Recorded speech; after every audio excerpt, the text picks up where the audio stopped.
Сәлем балалар, көңіл күйлерің қалай? Менің де көңіл күйім өте тамаша. Менімен бірге тыныс алу жаттығуын жасауға шақырамын. Балалар, бұл не?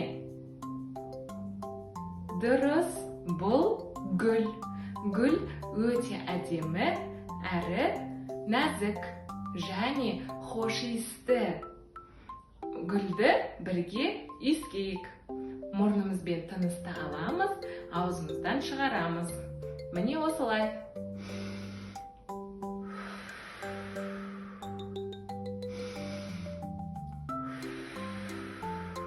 Тамаша. Және тағы да бір рет қайталайық. Гүлді иіскейміз, аузымызбен шығарамыз.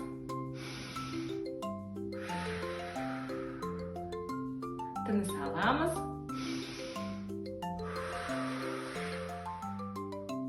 Тамаша, жарайсыңдар.